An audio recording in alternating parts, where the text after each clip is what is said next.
Shavua Tov, Rabbi Kovacs here. Today is our last full day of Bava. We're in chapter 10, Mishnah Chet Tet. Tomorrow we get the very last Mishnah of Bava, the very first Mishnah of Metzia. So Mishnah 8, Hagonev Tolei min ha'eder. He stole a lamb from the flock. And then it's Elul, he did Tshuva hechaziro. So he brought the lamb back to the flock. So Baruch Hashem, the little lamb has rejoined the flock, meto nignav, and then this little lamb passed away, or it was stolen by somebody else. Hayav b'achriyuta. The original thief must pay for this lamb.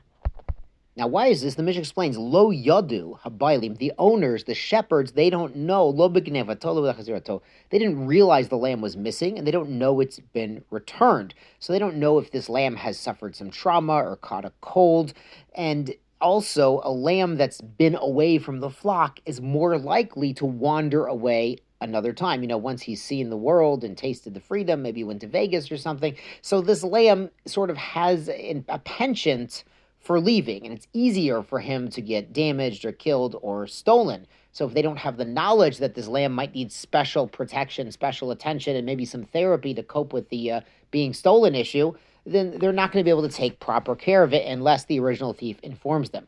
The Mishnah adds, Manu et etzon, if they counted the flock, meaning the shepherds realized a sheep was missing because they counted the flock and one was gone. Then the thief returned it. They counted the flock again. They're like, oh, hey, it's back. They're all here. The Mary's little lamb is actually back in the flock now. We can pay attention to it. We can make sure it doesn't get lost again. The shleimahi, the flock was full. They realized the lamb was returned. Potter. Then the thief is off the hook because they've realized it was missing. Then they realized the missing one was returned, so they can pay attention to that one that they realized was missing. So there's an interesting halacha that the Rambam brings in Geneva chapter 4, and the Rambam says, this is for animals that might wander off once they've been stolen once, but for money, if you put the money back in his wallet or slip it under his doorstep, even if he never saw you and you weren't in the doorbell camera, that would count as doing tshuva, as returning. So sometimes there are some, not loopholes, but, with takanat shavim, we try to make it possible for people to do tshuva and return what they might have caused damage or caused a loss to somebody else, without being so embarrassed. Let's go on to Mishnah Tet. Ein lochin, we do not purchase minaroim from shepherds, semer, wool, the cholov, or milk, gedim, or young kids, young goats or sheep. Now the issue is these shepherds have been hired to protect somebody else's flock.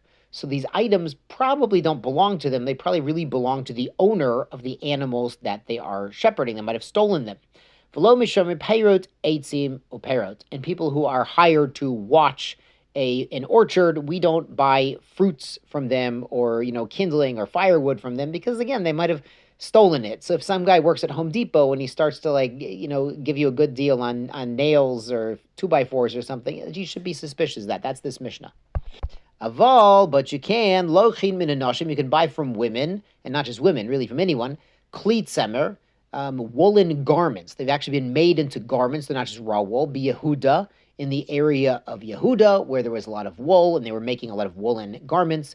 Kli pishtan begalil, flax garments up in Galil, where they had a lot of flax. Golim b'sharun.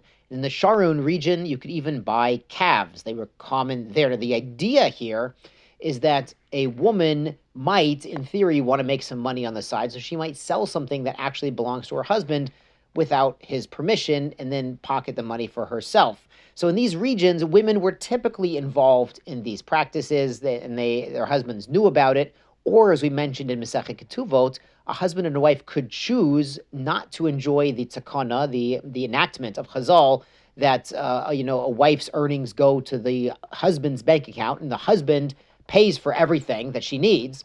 They might agree, we're not going to do that. She's going to, make woolen garments and sell them on the side, and she'll take care of herself. She'll have her own bank account and pay her own bills. A married couple might decide together to do that.